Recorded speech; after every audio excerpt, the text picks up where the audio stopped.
வணக்கம். என்ன செய்தியை பார்க்க போறோம்னு கேட்டீங்கன்னா, சின்ன கட்சிகள் சண்டை, சிதறும் திமுக கூட்டணி, நம்பிக்கை துரோகம் செய்த காங்கிரஸ் திமுக, வேதனையில் விடுதலை சிறுத்தை கட்சி. உண்மையா அப்படின்னு கேட்பீங்க. இது வரைக்கும் நம்ம சேனல் நீங்க சப்ஸ்கிரைப் பண்ணவே இல்லையா அப்படின்னா சப்ஸ்கிரைப் பண்ணிக்கிட்டு சப்போர்ட் பண்ணுங்க. இப்போ திமுக காங்கிரஸ் சண்டை உங்க எல்லாருக்கும் தெரியும். ஒரு மாசமா அடிச்சுக்கிறாங்க. இந்த ஒரு மாசமா அடிச்சுக்கிற விஷயமானது நம்மளாம் என்ன நினைச்சுன்னு கேட்டீங்கன்னா, தமிழகத்துல ஏகப்பட்ட அவலங்கள் நடந்துகிட்டு இருக்குது. திமுக காரனே பாத்தீங்கன்னா சட்ட ஒழுங்கு கெட்டு போறதுக்கு காரணமா இருக்கிறான். ரெண்டாவது, மிகப்பெரிய போராட்டங்கள் விவசாயிகளா இருக்கலாம், பெண்களா இருக்கலாம், அதனை தாண்டி அரசு ஊழியர்களா இருக்கலாம். அது மட்டும் இல்ல, பல இடங்கள்ல வீடுகளை இடிச்சிட்டாங்க. வீடுகளை இடிச்சிட்டவங்களுக்கு வீடு கட்டி கொடுக்கல. நேத்து கூட பாருங்க, நம்ம உதயநிதி ஸ்டாலின் அவருடைய வீட்டை முற்றுகையிட்டு இருக்கின்றார்கள் வீடு கேட்டு. ஏன்னா வீடு 2023 அடிச்சிட்டாங்களாம். வீடு கட்டவே இல்லையா. இன்னைக்கு 26, இந்த ஆட்சியும் முடிய போகுது. உறுதியளித்த முதலமைச்சரையும் பார்க்க முடியலையா, வீடு கட்டி கொடுப்போம் என்று ஆறுதல் சொன்ன உதயநிதி ஸ்டாலினும் பார்க்க முடியல. அதனால உதயநிதி ஸ்டாலின் வீட்டை நேற்று நைட்டு கூட முற்றுகையிட்டு இருக்காங்களாம். முதல்ல 7 மாடி கட்டிடங்கள் கட்டி கொடுக்குறோம், கவலைப்படாதீங்க அப்படின்னு சொன்னாங்களாம். அதற்கு பிறகு 13 மாடிங்கிறாங்களாம், அப்புறம் 17 மாடிங்கிறாங்களாம். சோ திமுக கட்டுகின்ற இந்த மாடி வீடுகள் எல்லாம் உறுதித்தன்மை எப்படி இருக்குன்னு தெரியாது. முதல்ல இடிக்கப்பட்ட வீடுகளை பொறுத்த வரைக்கும் 2 மாடி தான் இருந்தான், வசதியா இருந்ததான். வயதானவர்கள் பாத்தீங்கன்னா 13 மாடி எப்படி எல்லாம் ஏறுவாங்க. சோ லிப்ட் வசதி என்ன செஞ்சு தர போறாங்களா? லிப்ட் வசதி செஞ்சு தந்தாலும் அது எத்தனை நாள் ஒர்க் பண்ணுன்னு தெரியாது. அதனால எங்களை பொறுத்த வரைக்கும் ஏற்கனவே இருந்த மாதிரியே 2 மாடி கட்டிடமா கொடுங்க. அப்படி இல்லைன்னு வச்சுங்களேன், 7 மாடி கட்டிடமே கட்டி கொடுங்க. ஆனா அடிக்கல் நாட்டிட்டு போனதோட சரி, இதுவரைக்கும் ஒண்ணுமே பண்ணலன்னு சொல்லிட்டு உதயநிதி ஸ்டாலின் வீட்டை கூட முற்றுகிட்டு இருக்காங்க. சோ மொத்தத்துல தமிழகத்துல நிர்வாக சீர்கேடுகளும் சட்ட ஒழுங்கும் கெட்டு போயிருக்குது, போதை கலாச்சாரம் பெருகி போயிருக்குது. இவையெல்லாம் மக்களுக்கு தெரியக்கூடாது என்பதற்காக திமுக காங்கிரஸ் கூட்டணி சண்டையிலேயே போச்சு. நாமளும் திமுக தவறுகளை காட்டாத இந்த ஊடகத்துடைய பிரேக்கிங் நியூஸை பார்த்து பார்த்து திசை திருப்பிக்கிட்டு கடந்தோம். இதனாலதான் திமுக காங்கிரஸும் அடிச்சுக்கிறாங்க அப்படின்னு ஒரு எண்ணம் நமக்குள்ள இருந்தது. ஆனா இன்னைக்கு திமுக காங்கிரஸ் உறவானது சுமூகமா ஆகி போச்சு. இன்னைக்கு 3 மணிக்கு திமுக காங்கிரஸ் கூட்டணியானது உறுதியாகிறது, கையெழுத்து போடுறாங்க. மொத்தத்துல திமுக 30 தொகுதி, 2 பாராளுமன்ற தொகுதி தராங்க. இப்போ ஒரு தொகுதி மேலவை எம்பி, அடுத்த வருஷம் ஒரு தொகுதி மேலவை எம்பி. மொத்தத்துல காங்கிரஸ் பொறுத்த வரைக்கும் சண்டை போடுற மாதிரி போட்டு அவங்களுக்கு 30 தொகுதி வரைக்கும் உயர்த்தி கொண்டார்கள். ஆனா சின்ன கட்சிகளை பொறுத்த வரைக்கும் எல்லாமே ஒரு தொகுதி 2 தொகுதி விட்டு கொடுத்து இருக்கின்றார்களாம். இந்த அடித்துக் கொள்ளுகின்ற பார்முலாவே நம்ம சிறிய கட்சியினுடைய மண்டைய கழுவுத்துக்காக தான் இவங்க அடிச்சுக்கிட்டாங்களாம். காங்கிரஸ் அதிக தொகுதி கொடுக்கணும்னா வெளியேறிடும் போல இருக்குது. அதனால நாம 1-2 தொகுதியை குறைத்து கொண்டு சமரசம் செய்து கொண்டு திமுக கூட்டணியில இருப்போம். இப்போ அதிமுக கூட்டணி வலுப்பெற்றிருக்கிறது. அவங்களுக்கு இணையாக திமுகவும் வலிமையா இருக்கணும்னா நாம தொகுதிகளை குறைச்சிக்கிட்டு காங்கிரஸுக்கு அதிக தொகுதி கொடுத்தா கூட பரவாயில்ல, நம்மளுக்கு ஏற்கனவே கொடுத்த தொகுதியை கொடுத்தாலும் பரவாயில்ல, இல்ல 1-2 குறைச்சாலும் பரவாயில்ல, காங்கிரஸ் கூட்டணியில் இருக்கணும். காங்கிரஸ் கூட்டணியில் இருந்தாதான் மதசார்பற்ற கட்சி என்று சொல்ல முடியும். அதனால எல்லா சிறிய கட்சிகளும் திமுக இடத்துல தொகுதி உடன்பாடு பேசுகின்ற தருணத்துல தங்களுடைய பழைய எண்ணிக்கையை குறைச்சிக்கிட்டாங்களாம். இல்ல அதே எண்ணிக்கையில கொடுங்க அப்படின்னு சொன்னாங்களாம். சில பேர்லாம் சொந்த சின்னத்துல நிக்காம திமுக சின்னத்துல நிக்கிறதுக்கு கூட ஒத்துக்கிட்டாங்களாம். இப்படி பல்வேறுபட்ட சமரசங்களை திமுக காங்கிரஸ் சண்டையிட்டு கொண்டதனால இறங்கி வந்தாங்களாம். ஆனா ஆக்சுவலா திமுகவுக்கும் காங்கிரசுக்கும் சண்டையே இல்லையாம். ஏற்கனவே காங்கிரஸ் ஆனது இத்தனை தொகுதி எங்களுக்கு அப்படின்னு உறுதி செய்து விட்டதனால திமுக பொறுத்த வரைக்கும் அமைதியா கூட்டணிய காய் நகர்த்தி கொண்டு இருந்தார்களாம். ஏன்னா சிறிய கட்சிகளை பணிய வைக்கணும். ஒவ்வொன்றும் பழைய தொகுதியை விட கூடுதலாக தான் கேட்டுக்கிட்டே இருந்தாங்களாம். கிட்டத்தட்ட 21 கட்சிகள் திமுக கூட்டணியில் இருக்குதாம். அந்த 21 கட்சிகளுக்கும் தொகுதிகளை பிரிக்க வேண்டும். இப்ப காங்கிரசும் திமுகவும் அடிச்சுக்கிட்டாங்கன்னா அவங்க விட்டு கொடுப்பாங்க இல்லையா? அதனால அப்படிதான் 21 கட்சிகள் இடத்துல கூட்டணியை உறுதிப்படுத்தி தொகுதி உடன்பாடும் உறுதிப்படுத்திட்ட பிறகுதான் இப்ப திமுக காங்கிரஸ் ஏன் அடிச்சுக்கிட்டாங்க அப்படின்னு பார்க்கும்பொழுது, ஏப்பா அவங்களுக்குள்ள அடிச்சுக்கிறாங்க, நம்ம கொஞ்சம் இறங்கி வந்தா என்ன அப்படின்னு மனநிலையை உருவாக்குறதுக்காக தான் இவங்க போலி அடிச்சுக்கிட்டாங்களாம். எந்த அளவுக்கு நம்பிக்கை துரோகம் இந்த திமுக காங்கிரஸ் கூட்டணி செஞ்சிருக்கிறது அப்படின்னு விடுதலை சிறுத்தை கட்சியும் கம்யூனிஸ்ட் கட்சிகளும் மக்கள் நீதி மையமும் எல்லாரும் இன்னைக்கு வேதனை அடைகின்றார்களாம். என்கிட்ட தெளிவாகவே சொல்லாமே, தேசிய கட்சி நம்ம கூட்டணியில் ஒன்று இருக்கணும், காங்கிரஸ் இருந்தால் தான் மதசார்பற்ற தன்மை என்று நம்ம பேச முடியும். அதனால நம்ம காங்கிரஸுக்கு அதிகமாக தான் தொகுதி கொடுக்கணும். இதை சின்ன கட்சிகளாக இருக்கக்கூடிய மாநில கட்சிகளாக இருக்கக்கூடிய நீங்கள்லாம் ஒத்துக்கணும். அவங்கள மாதிரியே அதிக தொகுதி கேட்டு முரண்டு பண்ணக்கூடாது. எப்போதும் பாஜக எதிர்ப்பு தான் நமக்கு வெற்றி. ஸோ நாம எல்லாரும் அடிச்சுக்கிட்டோம்னா அது உளவியல் ரீதியாக இந்த கூட்டணி ஒற்றுமையா இல்லை அப்படின்ற இமேஜ் வந்துடும். அதாவது தொகுதி உடன்பாட்டுக்காகவே இவங்க அடிச்சுக்கிறாங்கன்னா மக்கள் நலன் சார்ந்து சிந்திச்சாங்களா? கொள்கை கூட்டணியா? கொள்கையா இருந்தா எல்லாமே சமரசம் செஞ்சுன்னு போக வேண்டியதானே.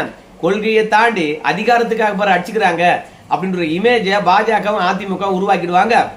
அதனால நம்மளுக்குள்ள அடிச்சுக்க வேண்டாம், காங்கிரஸுக்கு அதிகமாக தான் தொகுதி கொடுக்க போறோம், இருக்கின்ற நிலவரத்தை நான் சொல்லிட்டேன் அப்படின்னு உண்மையை சொல்லி சின்ன கட்சிகள் இடத்துல தொகுதியை குறைக்க சொல்லியிருக்கலாம்.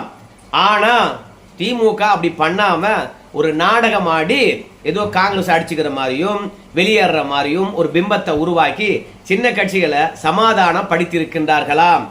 அது எந்த அளவுக்கு எஸ்டீமா போயிருக்குன்னு கேட்டீங்கன்னா, தொகுதி உடன்பாடு பற்றி எப்போதும் பேசாத ப சிதம்பரத்தை அரவணைத்து போற மாதிரியே செல்வ பெருந்தகை திடீர்னு வீட்டுக்கு போய் ப சிதம்பரத்தை சந்தித்து செல்வ பெருந்தகையும் ப சிதம்பரம் அவர்கள் முதலமைச்சர் வீட்டுக்கு வந்து பேசி இங்கிருந்து சோனியா காந்திக்கு ப சிதம்பரம் அவர்கள் போன் பண்ணி, பாஜக எதிர்ப்பு தான் நமக்கு முக்கியம், 2-3 தொகுதிக்காக நாம கூட்டணி விட்டு வெளியே போவானா, 20 வருஷமா நாம திமுக கிட்ட எந்த அளவுக்கு நெருக்கமா இருந்தோம், நம்மளை கம்ஃபர்ட்டா தானே வச்சிருந்தாங்க, என்ன பிரச்சனை வந்து திமுகவுக்கும் காங்கிரஸுக்கும் இடையில, நமக்கு வெற்றியை தானே தந்தாங்க, தென் மாநிலங்கள்ல தானே காங்கிரஸ் ஆனது அதிக தொகுதிகளை வெற்றி பெற்றிருக்குது, அது கேரளாவா இருக்கலாம், அது தமிழகமா இருக்கலாம். ஸோ திமுகவை நம்பி போய் நம்ம எந்த விதத்திலும் ஏமாறவில்லை. 2019 நமக்கு ஏறுமுகம் தான். அப்படி இருக்கும்போது எதற்காக திமுக கிட்ட வந்து சண்டை போடணும்? ஸோ பாஜக எதிர்ப்பு நீத்து போயிடக்கூடாது. கொடுக்குற தொகுதி வாங்கிக்கும், 1-2 வேண்டுமானால் அதிகமாக கேட்டு வாங்கிக்கலாம், மாநிலங்களவை வேண்டுமானால் 1 கூடுதலாக பெற்றுக்கொள்ளலாம் அப்படின்னு வந்து ப சிதம்பரம் அவர்கள் நம்ம சோனியா காந்தி கிட்ட பேசினதாகவும், சோனியா காந்தியை பொறுத்த வரைக்கும் ராகுல் காந்தி ஒன்றும் பெருசா பிரச்சனை பண்ணலைங்க, நம்முடைய கிரிஷ் சோடங்கர் சொன்னாங்க, மாணிக்கம் தாகூர் அவர்கள் சொன்னாங்க, KC வேணுகோபால் அவர்கள் சொன்னாங்க, தமிழகத்தில் கட்சியானது வளர்ந்திருக்கிறது, செல்வ பெருந்தகிட்டே கேட்டேன், அதனால நம்ம கட்சியுடைய வளர்ச்சிக்கு ஏற்ற மாதிரி அடுத்த கட்ட வளர்ச்சி எட்டும் விதமாக நாம 38 மாவட்டத்துக்கு ஒவ்வொரு தொகுதி கேட்டா என்ன தப்பு அப்படின்னு கிரிஷ் சோடங்கர் சொன்னாரு.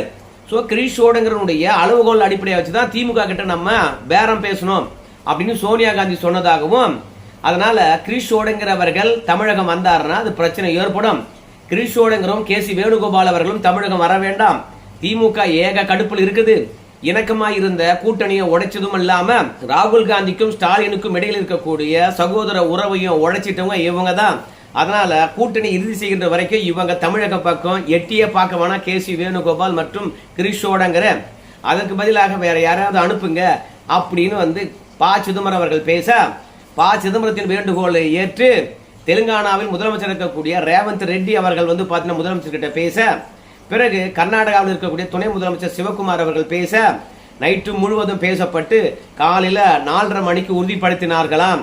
இது மொத்தமே டிராமா தானா. ஆக்சுவலா காங்கிரஸ் திமுக கூட்டணி ஏற்கனவே வந்து பாத்தீங்கன்னா உருவாகி விட்டதாம். ஏன்னா திமுக கூட்டணியில் இருக்கக்கூடிய எல்லா கட்சிகளும் காங்கிரஸ் அடிச்சுக்கிச்சு உண்மைதான். அத அகில இந்திய காங்கிரஸ் கட்சி தலைவர்கள் எத்தனை பேர் வந்து திமுக கிட்ட சமரசம் பண்ணாங்க பாருங்க. அதனால நீங்க விட்டு கொடுத்தது சரிதான் சின்ன கட்சிகள், இல்லைன்னா காங்கிரஸ் வெளியேறிட்டு இருக்கோம் அப்படின்னு ஒரு கற்பிதத்தை உருவாக்கும் விதமாக போலியா அடிச்சுக்கிட்டாங்களாம். மறுபடியும் சிவகுமார் அவர்கள் ஸ்டாலின் கிட்ட பேச, ரேவந்த் ரெட்டி அவர்கள் ஸ்டாலின் கிட்ட பேச, பிறகு திமுக காங்கிரஸ் கூட்டணியானது உறுதியாகி விட்டதாம். எவ்வளோ நாடகம் போட்டு சின்ன சின்ன கட்சிகள் இடத்துல தொகுதிகளை பறித்து திமுக வந்து பாத்தீங்கன்னா காங்கிரஸ் கொடுத்திருக்கின்றார்களாம். இப்படி ஒரு நம்பிக்கை துரோகமா? கேட்டா நாங்க விட்டு கொடுக்க மாட்டோமா அப்படின்னு சிறிய கட்சிகள் வேதனை அடைகின்றதாம். அரசியல் களத்துல நிரந்தர நண்பனும் அல்ல, நிரந்தர எதிரியும் இல்ல. திமுக நம்பிக்கைக்குரிய கட்சி என்று தான் நாங்க நினைச்சோம், ஆனா முதுகுல குத்தும் என்று நாங்க நினைக்கவே இல்லை. காங்கிரஸ் ஒரு கட்சிக்காக இப்படி ஒட்டுமொத்த கட்சியும் ஏமாற்றி இருக்கிறது, இது நியாயம்தானா அப்படின்னு சிறிய கட்சிகள் எல்லாம் தக்கத்திமித்தா என்று குதிக்கின்றனவாம். இப்போ திமுக பொறுத்த வரைக்கும் தொகுதி உண்பாடு கையெழுத்து போட்டீங்க, இனிமே எங்க போனாலும் பரவாயில்ல போங்க அப்படின்னு சொல்றாங்களாம். காங்கிரஸ் திமுக கூட்டணி உறுதியானதனால மற்ற கட்சிகளும் வெளியேறுவதற்கான வாய்ப்பே இல்லை. மத அடிப்படைவாத கட்சிகளாக இருக்கக்கூடிய மனிதநேய மக்கள் கட்சி, தமும் அன்சாரி கட்சி, கருணாசு கட்சி, அதற்கு பிறகு இந்திய யூனியன் முஸ்லீம் லீக், இவங்கெல்லாம் வந்து பார்த்தீங்கன்னா ஏற்கனவே போட்டியிட்ட தொகுதிகள்லாம் விட்டு கொடுத்து ஒவ்வொன்று ரெண்டு ரெண்டு வாங்கிக்கணும் போயிட்டாங்க. ஸோ இந்த மாதிரியான சுமூகமாக சின்ன கட்சிகளிடத்தில் கூட்டணி பேச்சுவார்த்தை முடிப்பதற்காகத்தான் காங்கிரஸ் திமுக ஒன்னா சேர்ந்து அடிச்சுக்கிட்ட மாதிரி நடிச்சாங்களாம். ஒரே கல்லில் ரெண்டு மாங்க. தமிழகத்தினுடைய சீர்கெட்ட நிர்வாகத்தையும் மக்கள் மனதிலிருந்து மறைச்சோம். ரெண்டாவது, சின்ன கட்சிகளும் எல்லாவற்றையும் இறங்கி வருவதற்கான வழியும் அமைந்தது. ஸோ காங்கிரஸ் திமுக கூட்டணி இனிமேலும் வந்து சண்டை போட்டுக்கிட்டு இருக்கக்கூடாது. பொய்யா போட்ட சண்டை நிஜமாகி போச்சுன்னா அதுக்கப்புறம் நிரந்தரமான பிரிவு ஏற்பட்டுரும். ஸோ நம்ம இனிமே வந்து கூட்டணியை உறுதிப்படுத்திக்கலாம். இதுக்கு மேலும் இழுத்துக்கிட்டு போக முடியாது. ஏன்னா நாளைக்கு என்ன கேட்டீங்கன்னா மாநிலங்களவையில எம்பிக்களுக்கான தேர்தலில் வேட்புமனுக்கான கடைசி நாள். அதனால வேலைக்கு ஆகாதுன்னு சொன்னதுனால இந்த டிராமாவை தொடர முடியாம போயிட்டு கூட்டணியை இன்னைக்கு 3 மணிக்கு உறுதிப்படுத்துகின்றார்கள் திமுக மற்றும் காங்கிரஸ். ஸோ திரைக்கு பின்னால் இப்படி ஒரு நாடகத்தை அரங்கேற்றி இருப்பதை சின்ன கட்சிகள் புரிந்து கொண்டன. திமுகவுக்கு நாங்க தேர்தல் களத்தில் பாடம் புகட்டுறோம் அப்படின்னு சபதம் ஏற்றிருக்கின்றார்களாம். நிச்சயமாக இந்த முறை கூட்டணி ஆட்சி தான் வரும். தேர்தலுக்கு பிறகு இப்ப நாடகம் நடிச்ச மாதிரி அப்ப நாடகம் நடிச்சாங்கன்னா வேலைக்கு ஆகாது. அதிகாரத்தில் பங்கு கொடுத்தா மட்டும்தான் கூட்டணி, இல்லைன்னா இல்லை என்று ஒதுங்கி நிற்போம் அப்படின்னு சொல்லிட்டு திமுக கூட்டணிகள் முடிவெடுத்திருக்கிறதா நம்ம ஏற்கனவே பேசியிருந்தோம்.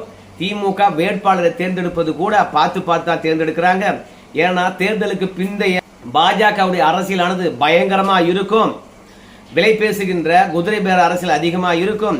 ரெஸ்டாரண்ட் அரசியலானது அதிகரிக்கும். அதனால நம்பிக்கைக்குரியவங்க கொள்கை அடிப்படைவாதிகள் யாருன்னு பார்த்து சீட்டு கொடுக்குறாங்கப்பா இந்த முறை அப்படின்னு சொன்னோம் இல்லையா. ஸோ திமுகவில் பார்த்து சீட்டு கொடுக்கலாம். ஆனால் கூட்டணி கட்சிகள் அதனால இப்ப ஏமாந்துட்டோம், தேர்தலுக்கு பிறகு ஏமாற மாட்டோம் என்று செம்ம கடுப்பில் இருக்கின்றார்களாம். ஸோ நாட்டு மக்களையும் ஏமாத்தி நம்பி இருந்த கூட்டணி கட்சிகளையும் ஏமாத்தி திமுக காங்கிரஸ் எப்படிப்பட்ட பெரிய நாடகத்தை அரங்கேற்றிருக்காங்க பாருங்க. சரி நண்பர்களே, அரசியல் சூழ்ச்சி நிறைந்தது என்று சொல்லுவாங்க. ஆனா நம்பி கூட இருக்கிறவனுக்கே சூழ்ச்சி மூலமாக பாடம் போட்டி இருக்குது திமுக. ஸோ இப்பயாவது திமுகவுடைய உண்மையான முகத்தை அந்த கூட்டணி இருக்கக்கூடிய மற்ற கட்சிகள் தெரிஞ்சுக்குவாங்களா? பொறுத்து பார்க்கலாம். சவால் விட்டுருக்காங்க. தேர்தல் களத்தில் என்ன நடக்க போகுதுன்னு சொல்லியிருக்கிறாங்க. என்ன நடக்க போகுது பொறுத்து பார்ப்போம். நன்றி நண்பர்கள்.